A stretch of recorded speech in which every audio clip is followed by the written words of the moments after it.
Tape reading concepts. My name is Nikolai. Today we're gonna look at some interesting price action during the second half of the first trading week in February. We're gonna start building up the context by analyzing the action in anticipation of the FOMC statement rate.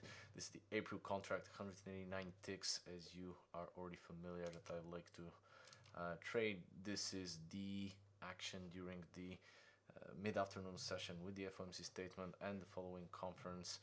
You can clearly see that going into the rate statement, the market was moving in a narrow range after making tremendous progress on the way up. Here we were building up a base just about 10-point range between 1940 and just under 1950.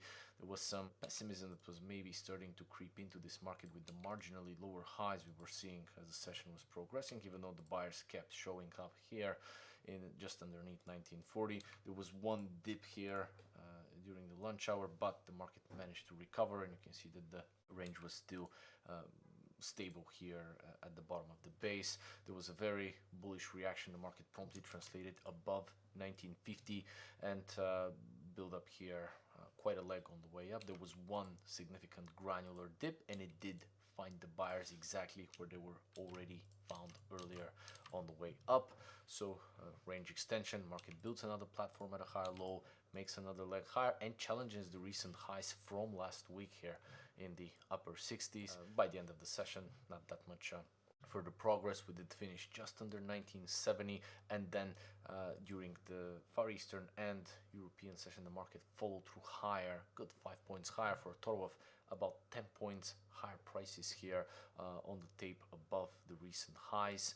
Another base was forming here, and as we were moving to the US session, you can see that the market was coming back to retest this base, very similar to what was happening on the Wednesday session. It's reasonable to believe at this point, based on the structure left behind by the market, there's a significant number of complacent and likely overextended bullish positions, since it is very unlikely that anybody is holding a profitable short position in a market that has been on such a tear to the upside. What happens here in the beginning of the US pre-market, you can see that there's initially a dip below the base, which could be a maneuver by deep-pocketed players in order to shake out the weak hands from the already established positions. However, if that was the case, on the right side of this efficient transfer of energy, the market likely would have plotted new highs, and at the very least it would break. You can see the slopes that were developing here. It would break the latest one, showing some fresh bullish interest. That was not the case, and instead the next move down did low tick the low, and then the market even held for us a lower high. At this point, it is likely, since there is no mature support below here, that the market is quickly going to tank and zoom that distance.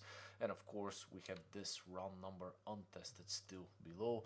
You can see the market accelerates, and in effect puts us here in a position where we are expecting that with the break of the higher base, we're likely to see marking down the price all the way to the mountain base, in effect leaving this entire episode here as an island formation. Those of you who follow the channel do know what an island formation is. There is a video in the basic concept series about this one, so I strongly recommend you check it out. You will find the link in the description below. And you can see indeed that the market does pick up the speed with the opening bell, and after 9:30 here Eastern time, we do get an acceleration on the way down. Absolutely no support either at the previous base or at the round number 1950, and before you know it, price is really reeling here on what looks like a very aggressive down marking leg. Of course, we do expect that there's potentially going to be profit taking and maybe even a buyer looking to pick up some value here below 1940. The price action does follow through a little bit lower based on another one of these bearish presses, but we stabilize in the low 30s, and the market manages to clear back above the base. We do see a little bit of bullish pressure, but really nothing to write home about. We don't really make a new high, and the market does move back to the downside. By the end of the session, we do make new lows, even though this is only a marginally lower low. You can see only a few points lower, just about 5 or 6 points. Having in mind the daily range, this is really not much to write home about. The potential did exist that the market will move back towards the middle. You can see if I zoom out another level, this could be a mean reverting market where we're seeing these sine wave half circles fluctuate around 1950. And of course, if we see another bullish leg, we'll likely end up here towards 1950 and potentially all the way back up in the 1970s. Notice, however, that by the end of the session, even though we don't make further significant progress down, we don't really take out any of the highs, which is fairly bearish. You can see the market virtually closes on the lows of this Thursday session. Now we're looking towards the Friday. Again, this is a market that has already tasted blood on the way down, and since we were very overextended and have broken the mountain base here, it's likely we're going to keep marking down the price until there's a significant buyer or a capitulation somewhere in the 1900s and potentially even much lower below. Following into the Far Eastern session here, you can see that there's really not a single high that is taken out. Lower highs, lower highs, lower highs every time. And even though again the progress to the downside is not significant from minor swing to minor swing, we do make some progress on the way down here in the lower 20s. For the most part, it appears that by the time the US pre-market starts, we are already hugging here this frequency that was defining the late afternoon action from the Thursday session. The unemployment report here hits the market one more time, and the one hope that the buyers have here for price stabilizing gets promptly taken out. And for that matter, in spades, you can see that this potential support around 1925 gets demolished and the market immediately tanks almost 20 points on the news, with further follow through down.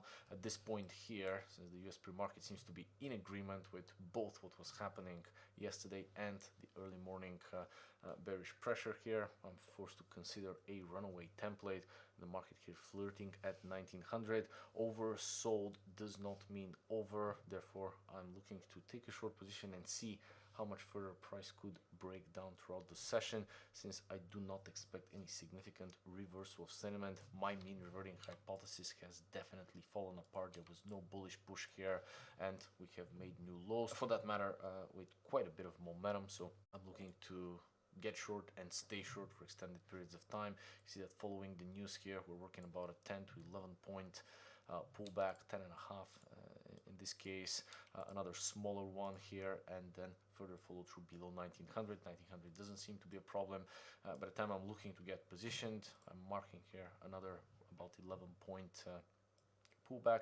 What made an impression on me is that on the way up, the market already had 3 waves of bullish pressure, the third one much weaker, and while from the first to the second and the third one we were making some progress into new highs, here the market sputtered and it seemed like this cluster of price on the lack of a new high suggested maybe there's just about enough profit taking from the short positions for another sellers to step in this place. Once the market pushed through to the downside and broke this edge, I immediately positioned here with the frequency. You can see where my order goes.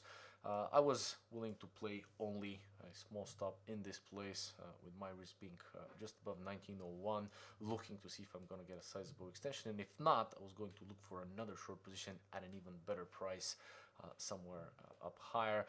The reference point for me was also this previous high here around 1904, which the market, if it stays true to its form, should not really break. Again, there's not a single high in the sequence to the downside from yesterday that has been taken out in the counter directional episodes. Therefore, I'm taking this one and looking to see how the market performs. No surprises. We do make a new low here in the prime time of the regular session on Friday, and we do tend to stabilize here in the lower 80s. One thing that I found very peculiar is these very high activity bars here as the market was looking into the new lows. We did make an attempt for further follow through, but that did not lead to a significantly lower low, and instead we had some short covering here, as many of these breakout sellers that sold the market below the previous low are likely getting squeezed here. This was clearly the sign of capitulation, where we got a vertical, probably a stop trigger event, which very clearly marked where we're likely to see the end of this impulse counter directional leg. This is somewhat similar to what we had well, right here and right here, for that matter, looking to get positioned again to the downside with another piece. I did manage to get a great price here, shooting for a price that was just about close to what we have seen here. You can see where the highest opens and closes on the capitulation were. So looking for the retest here, selling this one, marking the frequency based on the high, and looking to see how much lower we're going to get. Of course, the market could fail to make a new low, so I was checking here how we perform close to the previous low. There was some back and forth here, but ultimately we did see follow through. Once we took out the low, I saw another few of these high activity bars here with some frequency, so that was enough for me to take profits on half of the position, locking in 170 ticks from the original entry. You can see that this is 17 points, 10 ticks per point, $10 per contract per tick in this instrument. This is Comex Gold again. This is the April contract. I do have still the second half, and I'm looking to see within the last it seems about 5-6 hours here of the session how much lower we could go. This is the end of the week, and we've already seen a lot of blood, but there's still no sign of a strong buyer, so I'm looking for middle ground between taking some profits off the table and letting the market break down more if it wants to fall apart before the weekend. Indeed, we found a new low. One thing that I noticed here, you can see I took my profits in the middle of the lunch hour, is that the volatility slowed down significantly as we were going in the lunch hour, so I decided to take my profits since we had already observed a significant reduction of the volatility in the late afternoon in previous sessions. So I did decide to take the profits, and that happened to be pretty good timing and pricing here. The market still closed just off the lows, and I managed to capture most of the bearish wave during the prime time of the Friday session for a total of 330 ticks on these two half positions that I took very late in this progression. This is Tape Reading Concepts. Hopefully you had a successful trading week. Good luck trading this great volatility in February.